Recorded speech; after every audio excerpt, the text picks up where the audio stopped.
All right, welcome to Book Club. I'm Dylan, here with the man who named his penis Excalibur. Keith, what's up, buddy? Hello, and I'm here with the man that people only refer to as the tongued one, the man. Hey! Here at the Buddy Book Club, we're breaking down some bestsellers, and this week we'll be discussing 1995's The Winter King by Bernard Cornwell. Bernard, part one of the Warlord Chronicles. If you'd like to recommend a book for us to read or reach out to any past episodes, you can visit our website, buddybookclub.com, or send us a message on Twitter or Instagram, Buddy Book Club Podcast. You can listen to us on iTunes, Spotify, so please download, give us a 5-star review. Follow us on social channels. TikTok is back. That's available too. Please and thank you. Keith, Winter King, 4.26 on Goodreads. Pretty good, as in regards to the Goodreads ratings. I want to know, what is your familiarity with the King Arthur tale and the Knights of the Round Table and Merlin and such? Well, I might be bearing one of my stock up here, but I watched a kid's TV show. Was it King Arthur and the Knights of Justice? Yeah, that's right. Oh my God, I had it noted too. I might save it for that then. So that was your familiarity? Yeah. Oh my God, great show. It's funny because I had that noted down too. I was like, wow, what was that show? I remembered it and I was like, there was a King Arthur TV show. So obviously I went down the rabbit hole on YouTube and I think they're available on Peacock or something, but I watched the first episode. I had to, and I was like, yeah, it still slaps. The intro song especially, so good. What do we got for a book report from you? Now, The Winter King is a retelling of the famous King Arthur tale. Because I'm super smart, I'll be referring to as Arthurian tale henceforth. You remember all of your favorite characters in the tale growing up. King Arthur, Merlin, Lancelot, Guinevere. Well, prepare to have all those characters ruined. Never meet your heroes or read about them in an adult retelling. I'm not going to lie, the first part of this books were extremely dense. It's like Basil Exposition showed up, but he's speaking Latin and then started mercilessly beating you with a baseball bat. I was just trying to survive those first two parts. Yeah. I wasn't trying to pull Excalibur out of the stone. I was trying to pull a dictionary or maybe like a family tree out of the stone at that point. Things do pick up and became more of a Game of Thrones meets Shogun book. Yes, D-Man, I compared it to Shogun. Unique, original, but not for the faint of heart. P.S. Not referring to the main city as Camelot was annoying.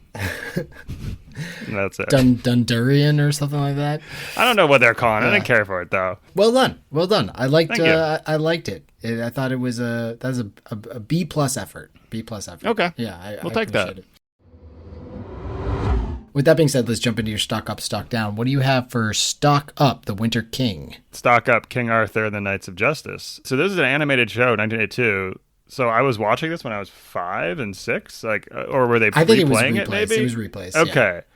But like the thing, what's kind of crazy is I still remember the Knights of the Round Table. I still remember like half the knights in it when I was going through the list. Mm-hmm. I don't know why that sticks with us. You have all these like phrases and sayings and places, Camelot, Excalibur, all these like stories within the story, and none of this has even helped you. You know, I could have been learning Spanish or learning how to read actually, or anything, but this is just useless facts that are in my brain for no reason. Yeah. So, I mean, the show did an amazing job of drilling it into you of all the tales, but then learning that it's not even real or any of this stuff. Yeah, I should be much smarter than this and use that smarts on something else, not this stuff. But either way, it was a great story, and this book was great too. Nostalgia is a funny thing, and also just the way things when they're young and you have this moldable mind, they just like stick in there, and then memory, you just like file these things away and never think about them again. And then someone says, or you're reading a book about King Arthur and you're like, wait, why do I know a somewhat decent amount, at least about the beats of this? Yeah. And then I just Google, because thank God for the internet. I'm like, oh, I think there was a cartoon. And then you Google King Arthur cartoon and this thing comes up, which is the most absurd premise. It's, King Arthur and the Knights of the Round Table are captured, and so Merlin goes into the future looking for replacements, and he finds the New York football team, who is quarterbacked by Arthur King and his 11 team members, which doesn't really make a ton of sense because there's only 11 players on the football team on a side, so maybe they grabbed one defenseman, but then pulls them into Camelot, and these football players from the current day fight the bad guys in Camelot. It's an absurd premise, but it was only on for two years, and yet it stuck with me. And it's not even one of the top 10 cartoons I watched, but for some reason it stuck with, just means that they must have done a great job. And me, so. Yeah, and you, which is funny that we both remember this. And did you listen to the theme song, by the way? Did you go back and listen to it? I was watching the YouTube clip and I listened to it briefly. I mean, nothing compares to the X-Men theme song, so everything's going to pale in comparison. My first stock up, LSD, if you're familiar with that. So it says in the book that Merlin uses ergot, which is a blight that grows on rye, to get into the dream state. And ergot is, I'm almost certain, I didn't actually go back and look this up, but I'm almost certain that's what they use to create LSD. It's either that or it's penicillin. So whatever. I'm pretty sure it's LSD though. It's so this story is supposed to be, if it was true, like the whole Arthurian legend kind of thing, how would it have worked in the real world? You know, without all of the extra fanciful stuff. So the idea that Merlin would use some sort of drug to go into his druid state, kind of like who were the truth seekers in like ancient Greece, and it just so happened they were on these like hot springs that like made them hallucinate and do crazy stuff. You remember that? Like from like the 300 and movies like that. And also, yeah, they were like truth seers or whatever the thing was. But that turns out that these layers or whatever were on these like hot springs that gave off these chemicals, which makes sense that if Merlin or these druids were, you know, they'd be taking something. I actually wrote, I took like psychology in college, like Psych 101, and my thesis paper in there was about how humans wouldn't have evolved if we didn't find magic mushrooms, because it like opened your mind and we're able to create tools, and it was a bunch of bullshit. I had no idea what the hell I was you talking watched about. one episode of Joe Rogan is what you're saying. This was when Joe Rogan still had hair. This is when he had hair and he was doing Fear Factor. That's pretty impressive actually to come up with that, because that is a very common thing that he talks about, I feel like, and I just turn it off anytime he's I think he found, it's Terrence McKenna who I think kind of put this idea out there, and I think we both took it and ran with it on our own, and he has billions of dollars on podcasts. Or the idea? No, psilocybin, actually. Okay. But yeah, you know, he's got billions of dollars in podcasts, and we have hundreds of millions. Hundreds of millions of listeners. So with this LSD, Merlin becomes the most feared sorcerer in the land. So he's pretty much like the Charlie Manson of his day, but he rules Britain. So yeah, LSD, we gotta give a stock up. Merlin was an early adopter. Agreed. I also like that he would just like show up to places and shit on everyone, and no one could do anything to him, because they're just like, well, he's a feared guy, so he can just like walk in the middle of a battle and be like, everyone stop, listen to me. Yeah, I like that. It is the amount of gumption this guy has. You know, yeah, to just he go was out on there a and ton do of it. drugs. Yeah. Because it feels like one guy would just be like, oh, shut this guy up and stab him through the heart, but no one takes it on. What else you got for stock up? Well, similar vein, Liquid Courage stock up. Mm-hmm. Back in the days that you and I were banging, aka going to the bars. Oh, got it. Yeah. Back going to the bars. Do you remember the courage, the bravado, the confidence you had to have to go up and talk to a girl? It was impossible, as far as I remember. You had to have like the perfect right of alcohol, which you start reading this book and you find out that approaching a girl at a bar is very similar to charging in a battle. Yeah. You got to get liquored up. Stepping into the shield wall is similar to exactly the same. Up to a lady at a bar. Yeah, exactly the same. So we've fought a ton of battles. I mean, the amount of courage, honestly, to go charge in a battle and getting liquored up and to do that is pretty much the same as going to talk to a girl. The only difference is that, well, it's not really that different. I've just I fought in millions of wars and I lost all of them. I have tons of scars. I have tons of losing battles. I didn't win any of them. But I had that courage to do it, D-man. Yeah. Liquid Courage stock up. Helped many a men and helped many warriors like us. Yeah. You're like a Nazi soldier after 1942 or 1943. Just retreating.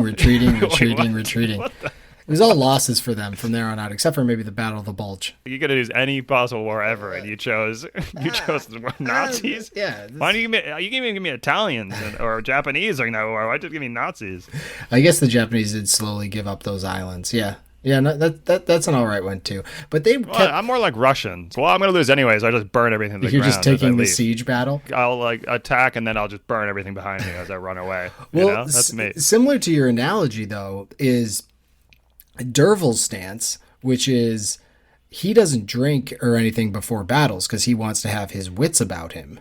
And I feel like the standard was to get a buzz on, at least get a little meat in you to fight because you needed some liquid courage. And Derval was like, that's only going to hinder my abilities to fight in the battle, although it might give me some liquid courage.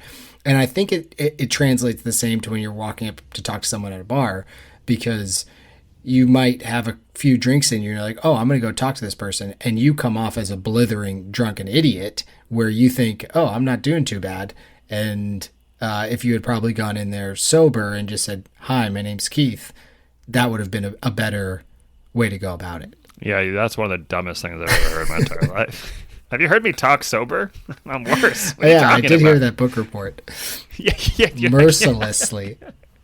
Yeah, if I were 4 beers deep, I would have literally read that perfectly. I would have added in more, like, better words. I would have been more articulate. I would have been, like, much more confident. Okay. Well, you're an idiot. You're the dumbest person I've ever heard. My next stock up is good PR. Very important. Lancelot doesn't do shit to save his homeland of Benwick, as Derval and Galahad are putting their lives on the line every single day during this siege. But at the end, Lancelot gets all the credit by basically just sending bards all throughout the land to sing tales of his bravery and gallantry. And by the time that Derval and Galahad get there, everyone already has this idea of what happened. Like, oh, Lancelot saved the day, but then he was able to get away. And so when Derval and Galahad are like, that's some bullshit, he didn't do anything, people say, whoa, look at his face. He's got some cuts. And they're like, he did that to himself. And then it's like, how dare you? This is a war veteran here, and you're saying he did that to himself? You better be able to back those words up, kind of thing. And Arthur has to step in and basically say, let's chill out here. Everyone needs to relax. But Lancelot gets away with it just because he has that good PR. So we gotta give a stock up to public relations people out there. Gotta respect it. Yeah, I didn't really get how he would get away with that. I understand that the bard stuff would work, but your own people would not be super psyched. You know, you have to rule a kingdom. Oh, they all died. Oh, I guess that's true. What was his value then? Because like Arthur should have been like, yeah, go kill this dude. I don't care. But when he challenged him to a fight, and Arthur's like, no, we have to protect this one dude. Why was he valuable? He's still going to be a king, or when his dad died, so he still is a king. Well, the whole king thing is like, well, I rule all these people, and they'll listen to what I say. Yeah, but if he has no value, or and the people that he ruled don't trust him. He has value because his value is in that people look at him and his family as the leaders here. So if you're going to put a king in, you have to put someone in who the local people will follow. If you just supplanted someone that Derval is a lord. He got lordship. Yeah, but he's not actual royalty. He just got the title. So if you just start throwing people, especially from different areas, in and say, okay, this is your new king, the people would like potentially revolt or say, no, I'm not going to look at that person. I guess Lancelot's like the original politician. He's got the good looks, He's got the face, he's got the good marketing. All right, that makes more sense. Yeah. They're like, he's royalty. He's a Clinton or a Bush. He's got to be in there. Yeah, he's a Clinton or a Bush, exactly. Jesus. What else do you have for stock up? This is important. You just talked to me about your new car, but naming inanimate objects, stock up. Ooh. Excalibur. I think his sword was called Hellbane, but it's spelled Hwye. Hellbane, right? Oh, I liked Hellbane. I think that's a cooler name.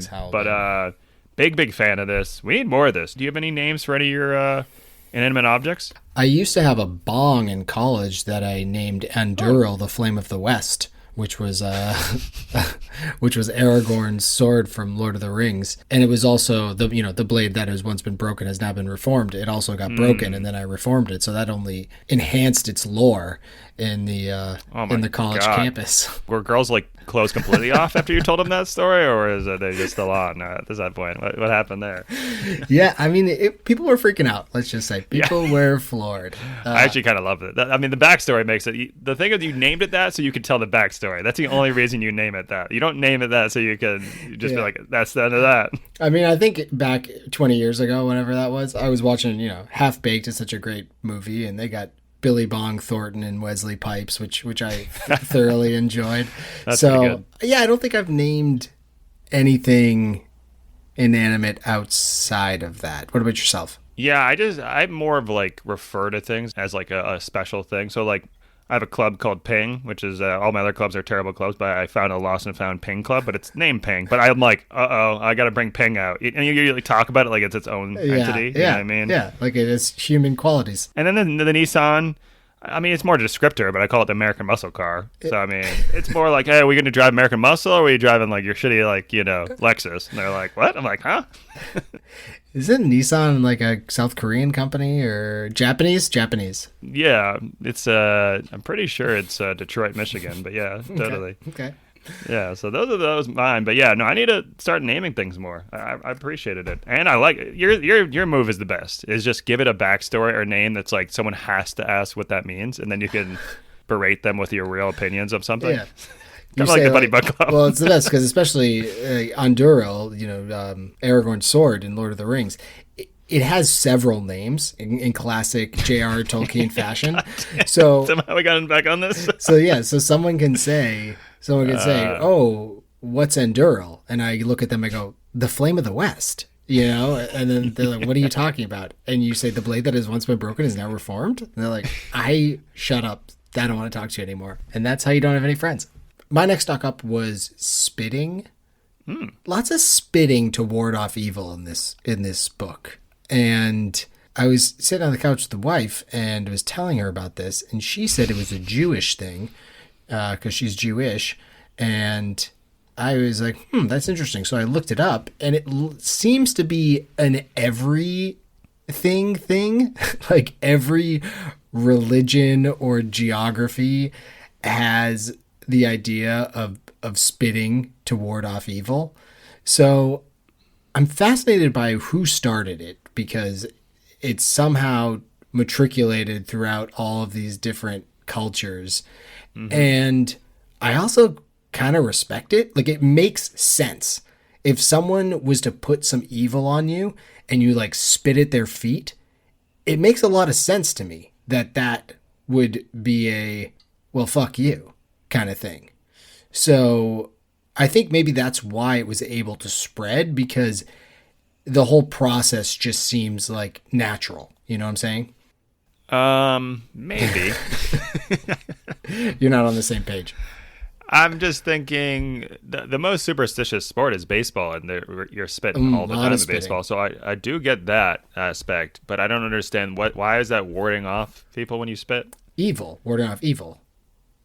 Oh, like you ingested it and you need to get rid of it? Yeah, like they put some evil on you and you gotta spit that out. So it could be like burping too. It could be.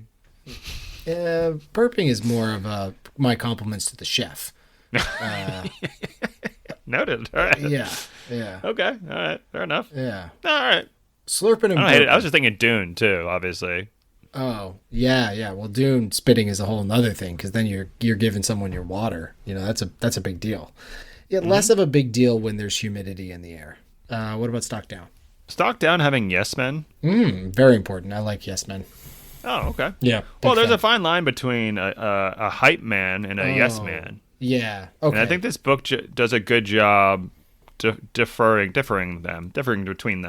Differentiating. We get the final them? fight scene, and Derval tells his troops, like, hey, we're going to probably all die here, but I'm releasing you from your oath. Everyone's allowed to leave. Yeah. Don't worry about it. And they're all like, we ride together, we die together. Derval for life. Love that. That's the type of mentality you got to have. Those aren't yes men. Those are like hype men. Those are loyalty guys. Mm-hmm. But earlier in the book, when King Arthur about to get married and he like meets Guinevere, the problem I had is that he's not super religious. All you have to do is marry this one woman and you can be with Guinevere. Like, that's it. Like, there's no It's year 500. It's not 2025, but you can do whatever you want. Take as many concubines as you want. She yeah. can be one. Guinevere is She can literally be queen yeah. essentially, without having a title. Like, and he's like, nah. And no one stands up and just like, you talk a big game about wanting peace and all these things, and now you're being super selfish. Either I'm going to say, stop doing this, or you can kill me. One of the two. No one says anything because they're all pussies and they're all yes men. I didn't care for it.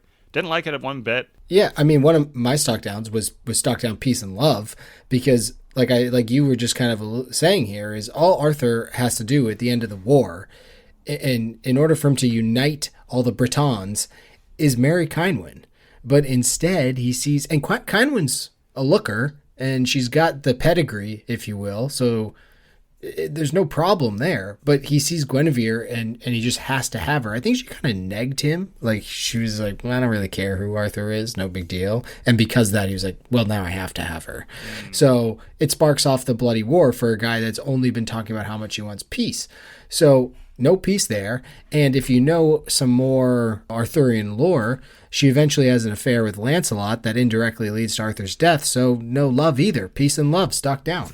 I didn't know that. That was spoilers. Jesus. The thing, too, is just marriage is just a piece of paper. It's like less than a contract in these ages, too. Like, means nothing unless you're super religious. And then I could see that. But he's not. So it didn't make any sense to me. Well, he can take Cynwyn as his bride and then have Guinevere and 100 others as, his harem. So, but yeah, and like he can openly have what would you define as a marriage nowadays with Guinevere. They wouldn't even need to stay in the same house as, you know what I mean? So it doesn't make any sense. No, I don't know. What else you have for stock down? Needing glasses stock down. Oh, tell me about it. I was thinking back about this, and I think there wasn't just like amazing fighters. It was just people were like 90% of people are just half blind, and like there was one or two guys that were 20/20 vision. You see guys like swinging blindly at like nothing, and you just go up and stab them. Oh, this guy's the best fighter I've ever seen. It's like, huh? No, I can just see this guy. Like, what do you mean? I think that's all it was.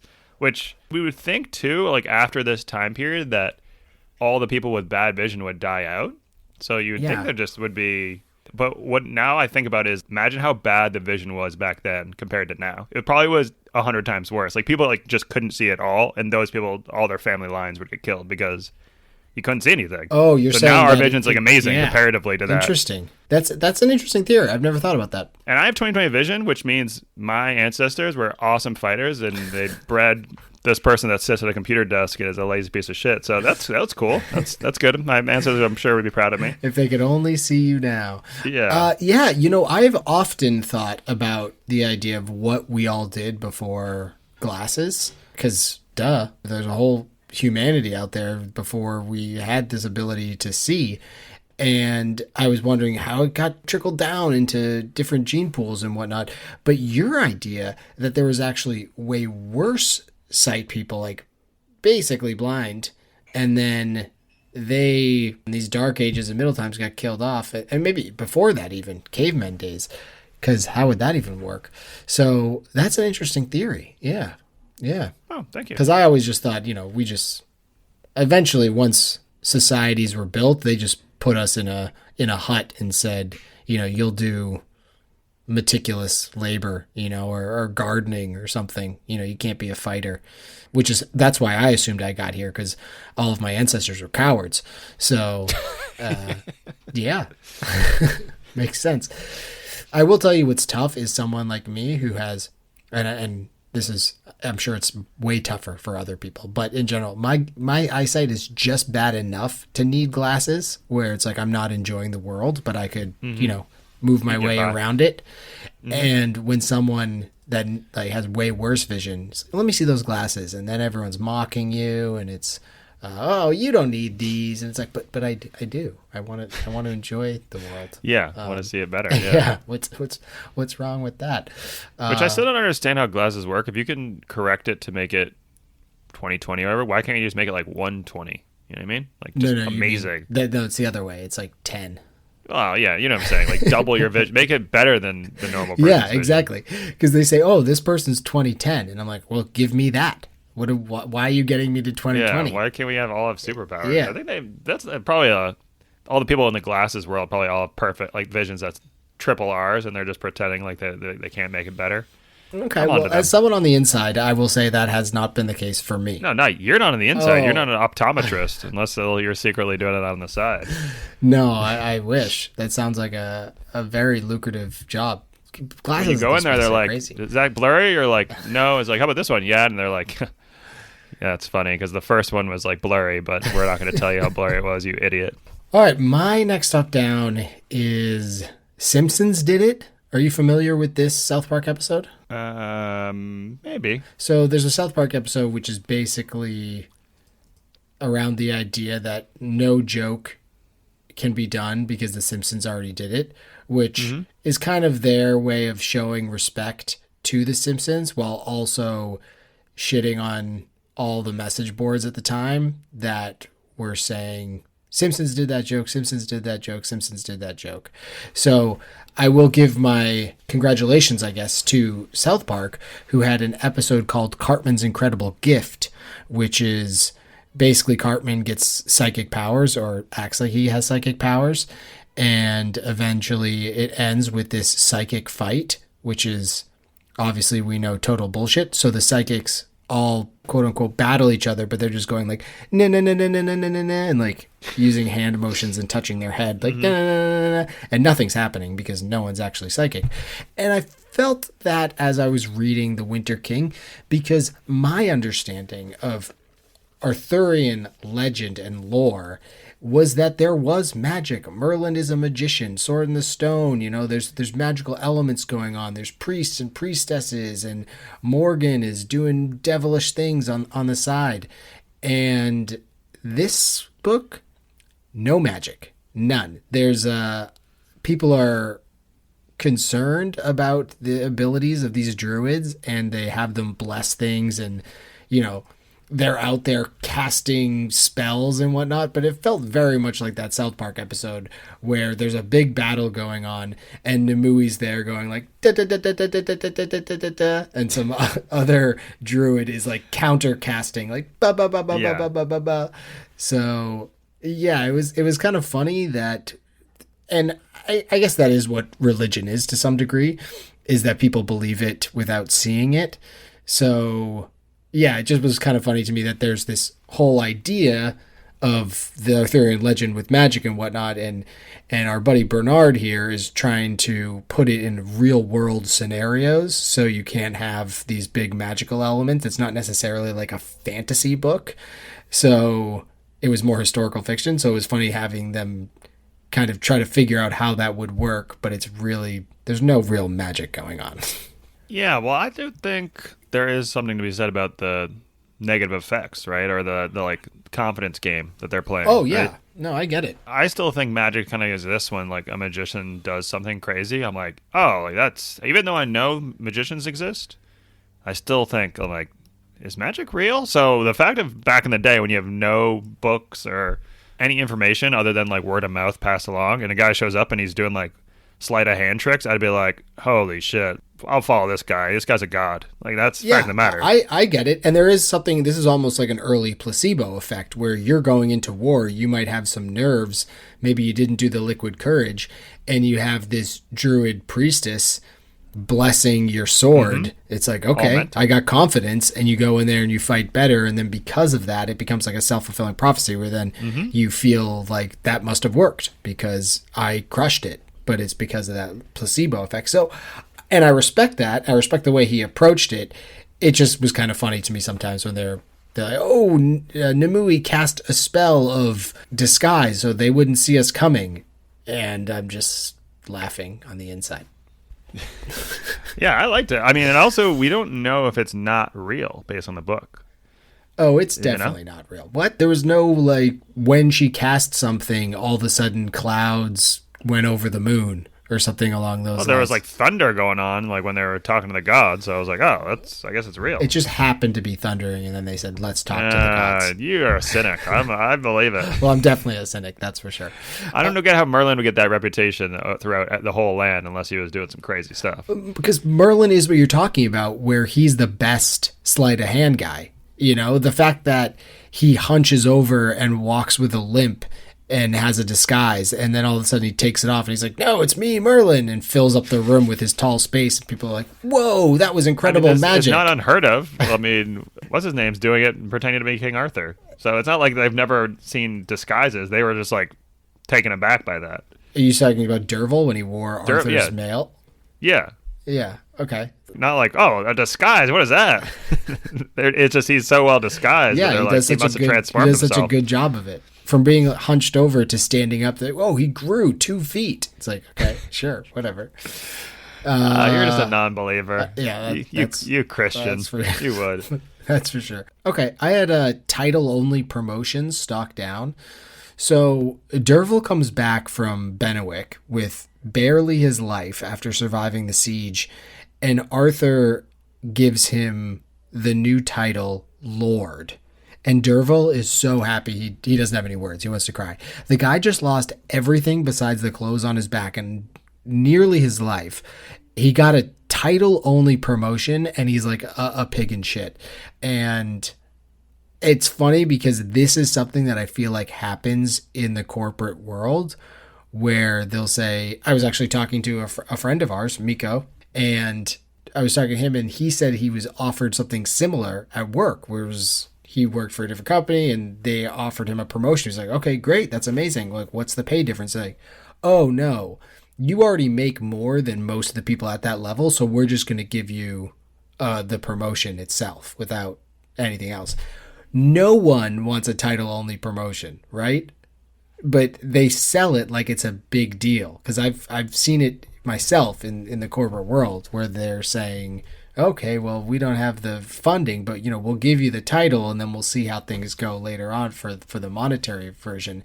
And only in the dark ages would this be acceptable to anybody. So stock down, title only promotions. I think with LinkedIn these days, it's kind of important. You don't want to look at someone's LinkedIn and be like, 12 years as a analyst or whatever, you want to, which I was, so that's why people think I suck. But anyways, but at the same time, different companies do different things. Someone could be for sure. an analyst, and it would be like Mitch Rapp. Thank you. That would mean a lot. Isn't the guy who does all the Clear and Present Danger? What's that one? Who's that guy? Harrison Jack Ford. Ryan. That's what it is. Yeah, like Jack Ryan, he's always like, I'm only an analyst. This guy's making $500,000 or whatever being an analyst. So that's a good point. Don't talk down about yourself like that. You weren't only an analyst. You were a Jack Ryan analyst. Yeah. What do you have for favorite characters? There's a good amount of characters. We'll go through some of the big ones. We got our main character, Derval, King Arthur, or really just Warlord Arthur at this point, Guinevere, Merlin, Nimue, Lancelot, Galahad. Maybe I added Uwain. Uwain was interesting, who was Uther's champion before Arthur had his way with him. But do you have one from that list, or potentially someone else entirely? Obvious one's Nimue, but she's just crazy, which I love. Yeah, she's this like awesome. I will also say Lancelot I thought was a great bad guy. It was a good addition because my historical mind is like Lancelot's the man, but you told me that he sleeps with Guinevere. Well, they're both. He should be a bad guy. They secretly love each other, but yeah, no, for sure, definitely. You don't do that to your boy, but.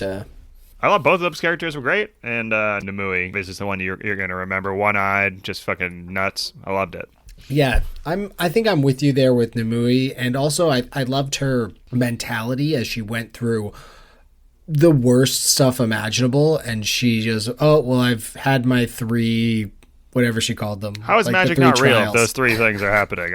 Tell me that. She's like, I've had my 3 trials, Derval. I'm all right, Derval. I had my 3 trials. I mean, yeah, like you said, one eye. I mean, we're about to read another book with someone with one eye, so she crushes it. And then also that she has like the gold eye on top of it.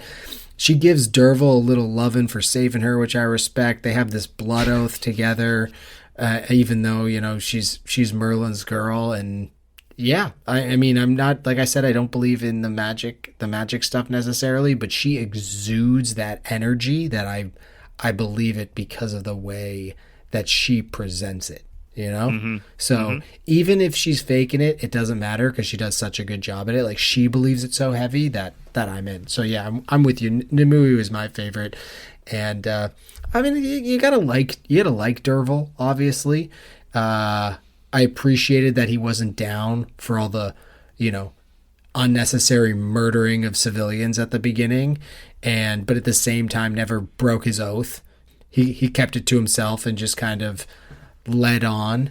And the only real times like Lancelot, when Lancelot betrayed, well, he didn't really betray him, but made up all that shit, and Dervil was in the trenches with the boys, that he got really upset, and that's understandable. We didn't really even talk about the initiation. What did you think about that? The initiation into the whatever that secret order was. Yeah, I would have been out pretty quick on that. That seemed a little bit aggressive, right? Like, yeah, that was also like a sidebar. I completely forgot that that happened until you told me about that. Yeah. Well, it reminded me a lot, actually, of how Halloween, when you're a kid and you walk into someone's Halloween party or whatever, and they're like, you're squeezing eyeballs and it's grapes, and then it's like, these are intestines and it's spaghetti. Granted, they were on drugs and alcohol and whatnot, but I feel like after they screwed you a few times and you knew that's not what you were doing, then when they say you're murdering a child or whatever the case is, I don't think they tell you until the end, though. Oh, okay. Yeah, so you don't know all these things, yeah. So you just believe that you did all this terrible shit. Yeah. I also don't think it's like that crazy. They're like sacrificing people left and right. They're like going to war like all the time. It's like, yeah, well, let's kill another kid here. I was like, yeah, that checks out. Yeah.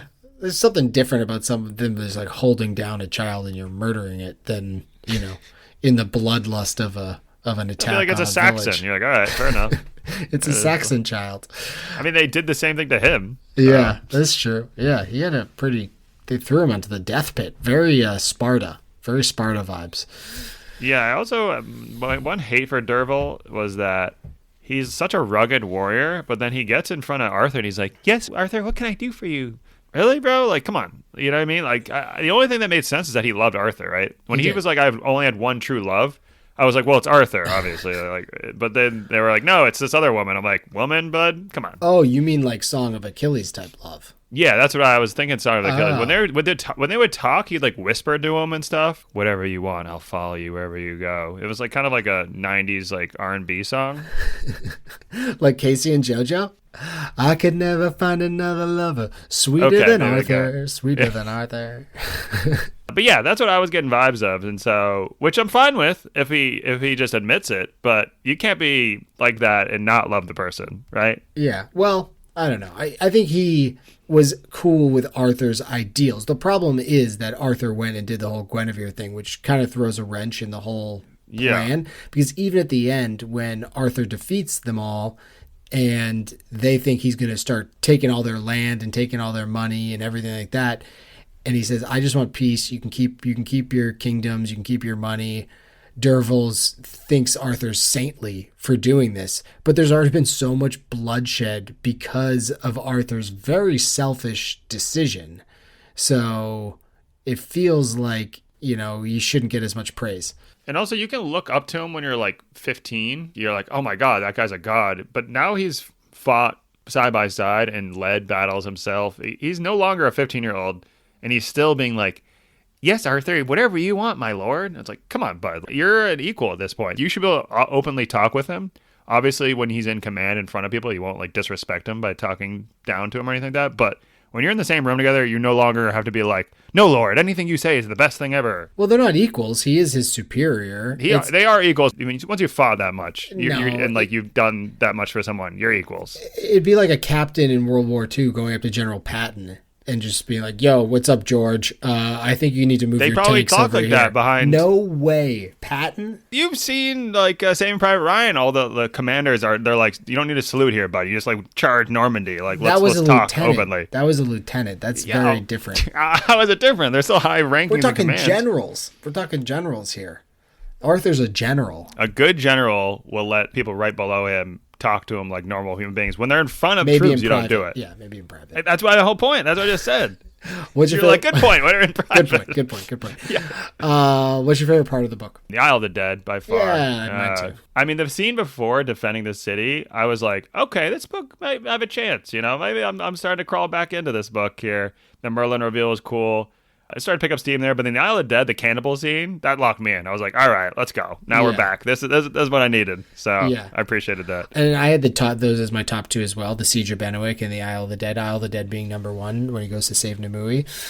Because that had almost like a fantasy element to it, where he's, getting led into this prison. It's like Escape from New York, where New York City all of a sudden becomes a prison, but it's just this island that is a prison, and he's Snake Plissken, Dervil Snake Plissken here. Please tell me you've seen that movie. That's another guy without an eye, right? Kurt Russell, yeah. One eye. There you go. We got a lot of one-eyed folks here. So the Isle of Dead, it opens up when he just starts getting attacked immediately by cannibals and unsheathes his sword and starts slicing them down, which awesome.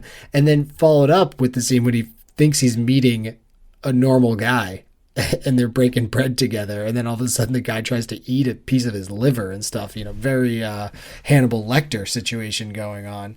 So yeah, it was awesome. That was super cool. That was something that I would want to see. The Siege of Benwick is just a classic island siege situation. I felt like the way it was explained was really good.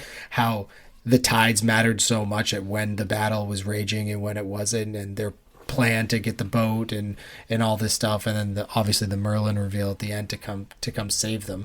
The only really pitched battle we get is the final battle at Lug Vale, which would be my 3rd.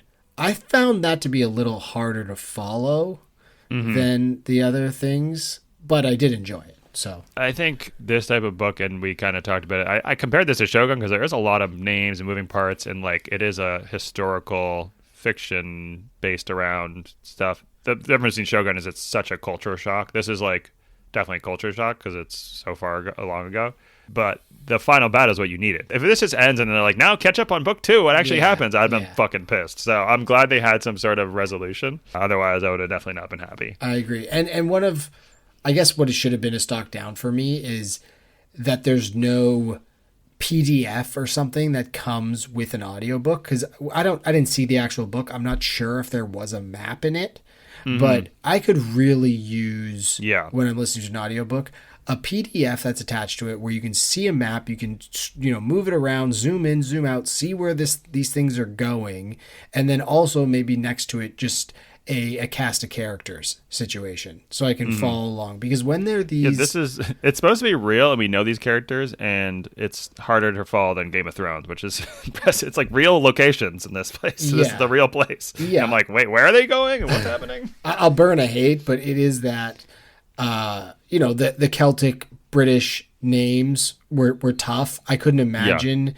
if I was reading them, because when I went to do like my research for the pod, I'm looking at these names and like, that's how you spell Kerwin. That's how you spell that name. So that plus the places, which are very complicated, I just needed some idea of scope, because also there's a couple times when he would be like, oh, the Isle of Dead, that's a 1 day's journey. I'd be like, okay, now I know that thing's 20 miles away or whatever the case is. But I had no idea where they were on a map otherwise. So, and there were some names that were like, maybe you want to say Gaelic or something, and they just sounded like, then when they pronounced in the audiobook, it was just like rolling your R's and sneezing at the same time. They're like, I'm like, what was that? What was that word?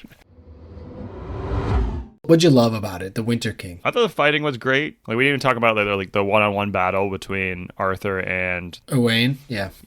I like the trash talk before battles. That was a good element. And then the religious magic, druid, all the gods, all the people you already mentioned, like spitting to like ward off things, all the things they had to do ritually. Yeah, I think that's the only thing that would keep these people sane, because for 4 months it's freezing cold. You're like just cooped up. You're hoping to survive the winter.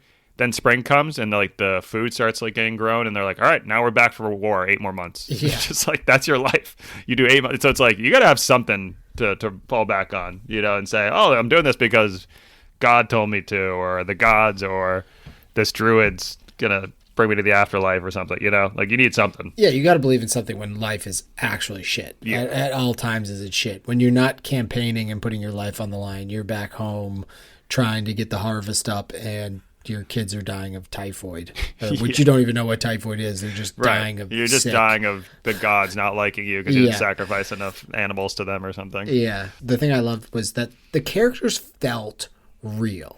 You know, it wasn't fanciful. And a lot of times when you're reading a fantasy book, which this is like pseudo fantasy, I don't even know where I'd put it, honestly. But when you're reading a book like this, the characters seem very contrived and they seem like they're characters in a book.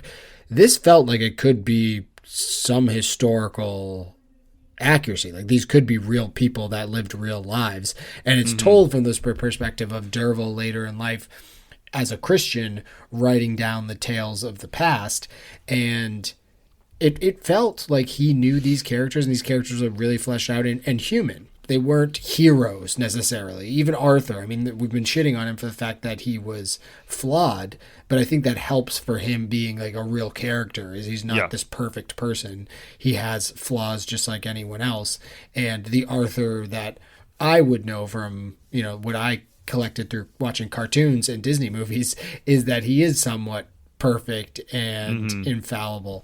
So I liked that aspect, that he really created something that is not true and tried to turn it into historical fact. I feel like it's like Shogun in that sense, where the characters seemed like they weren't superheroes. We kind of got right off the bat. I was like, wait, what's going on?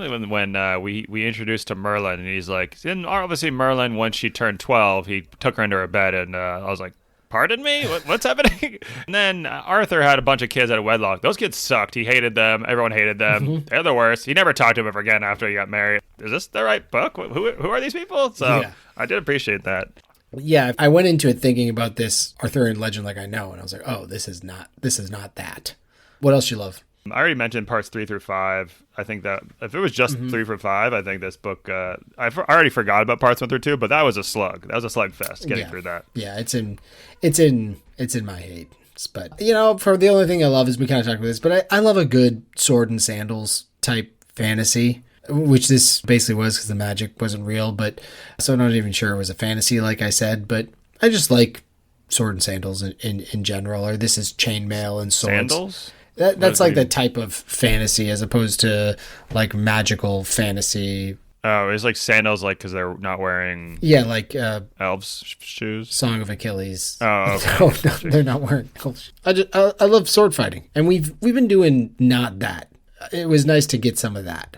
Is basically where I'm at. And last love, I just wanted to point out, because I might write a blog on this, but I do think it's funny that people make fun of people for dressing up in their favorite player's uniform, or dressing up as a Patriots fan, wearing your Patriots gear and all this stuff, and rooting for certain teams and colors. It's like, the alternative is that you dress up as what you were born in, and you go off and murder people every single winter or summer, you know? Like, that's what they used to do. It's exactly the same thing. Instead of using that outlet to, like, be hateful, you're just supporting a team that you enjoy. Because this is what everyone's done forever.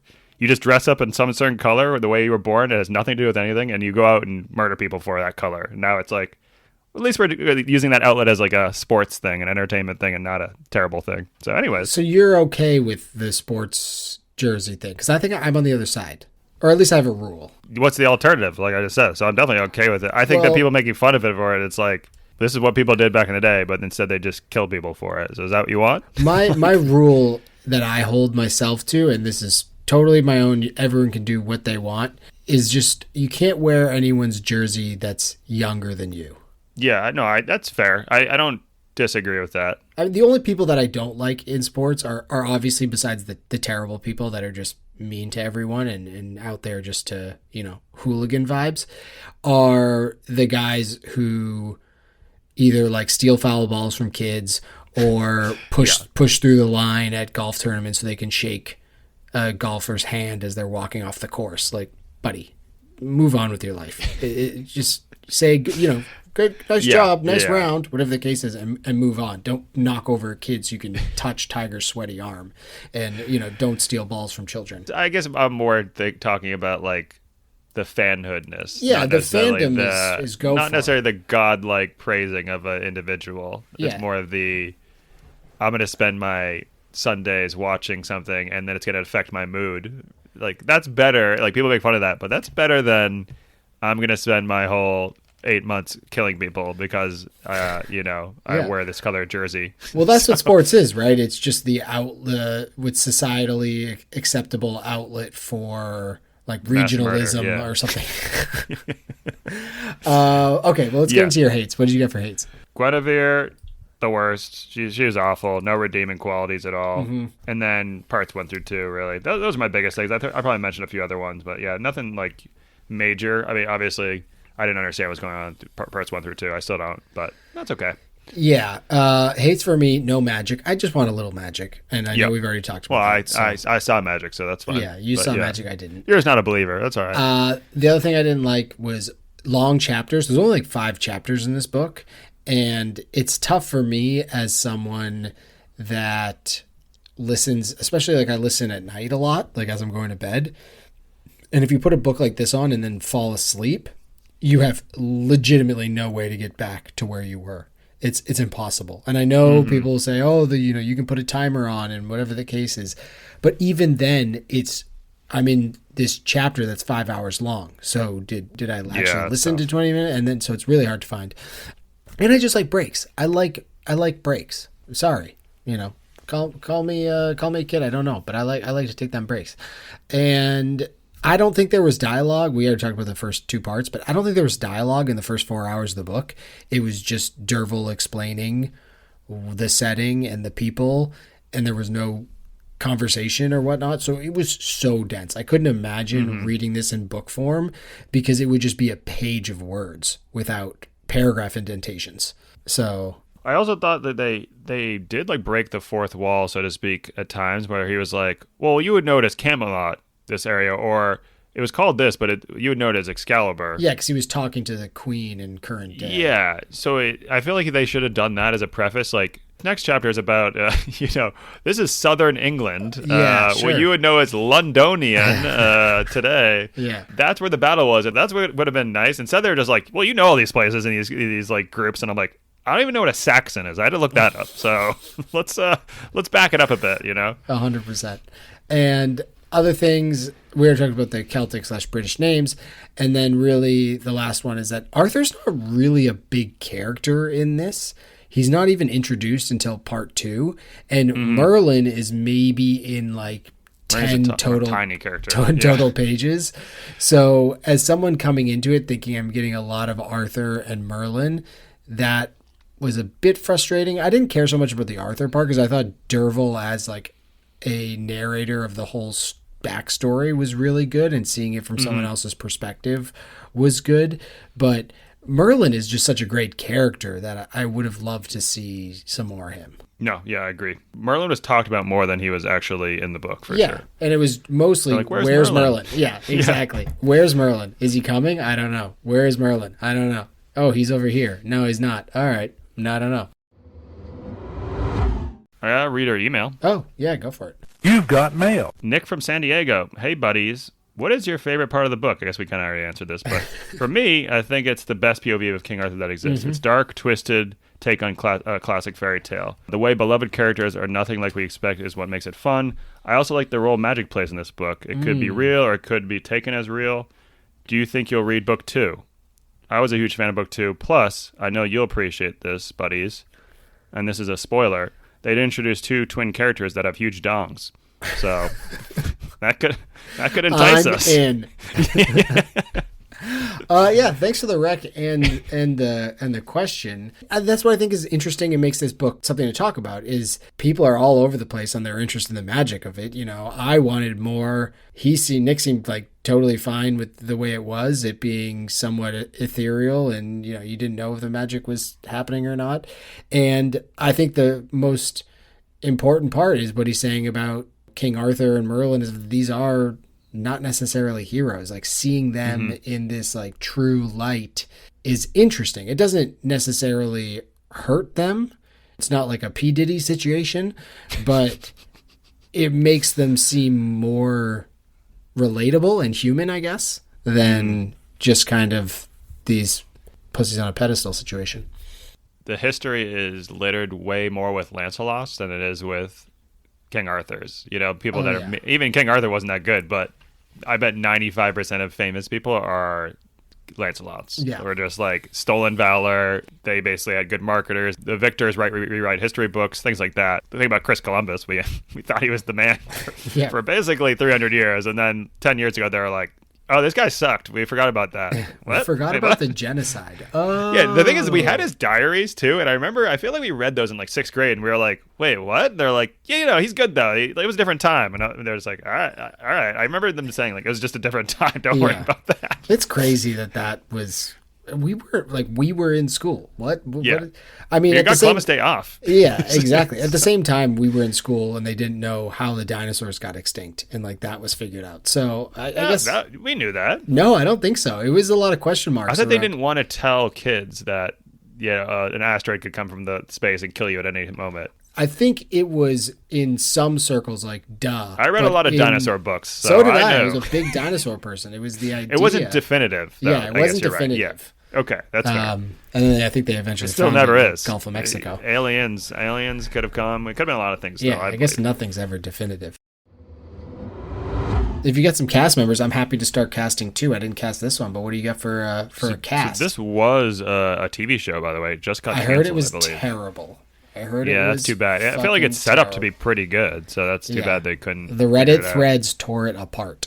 Yeah, I think that. Well, I mean, anytime you don't like stick with the actual book, then people get pissed. So not surprising. Casting the movie: Derville, Daniel Radcliffe, bring him back. Harry, I'm not King sure. Arthur, Henry Cavill, Guinevere, Emma Stone, obviously, naturally. Noemi. I kept on calling her Noemi. What's her name? Nimue. Where's Noemi from? We had a Noemi in one of these books. Oh, the Mexican Gothic book. That's why. Oh yeah. Yeah, okay. my bad. Florence Pugh. That's who I went with. Oh. Okay. Thoughts? Any additions? Yeah, I would go with Noemi. I need someone dark-haired. So I guess you could do that to Florence Pugh, but I just watched Forgetting Sarah Marshall. So what's that girl's name? I think she. Oh, Mila Kunis. Yeah, because she has like one. Her eyes are pretty piercing, and she'd only have one. So it's a good call. Mila Kunis would be a Nimue for me. I was going to say Noemi. Keith, what do we got coming up next? All the Colors of the Dark by Chris Whitaker. Hip 2024 book. Hooray. Hooray? What did you say? Hip hooray. Oh, got Sorry. it. All right, go ahead. No. Hip 2024 book. Have you started it yet? I haven't started. I just finished this other one. I'm 71 chapters in. Get out. Well, I will tell you, there are 261 chapters in this book. Oh, okay. So you like the short chapters. Literally the opposite of The Winter King. Every chapter is 2 minutes long. Like this chapter I'm currently looking at, 3 minutes long. So love it. So I'm excited for us to talk about that one because we haven't really done any serial killer stuff. So this will be fun. Nice. Did you have a score for this one? Oh yeah, I would say 2.25 buddies out of 4. Like 2.25? Yeah, 2.25. Okay. Yeah. I will give it a 2.75 out of 4. I think it was a little better, but maybe just because the last couple ones weren't great. Yeah, I might be up to a 2.5. We'll see. Yeah. Yeah, I think 2.5 is probably good. I'm going with 2.5. I changed it. I'm going with 2.5. All right, Keith. Well, that was The Winter King. Thanks for chatting as always, and I'll catch you for whatever this other one is, All the Colors of the Dark or whatever that is. Mm-hmm. All right. Alrighty. Bye now. Bye now.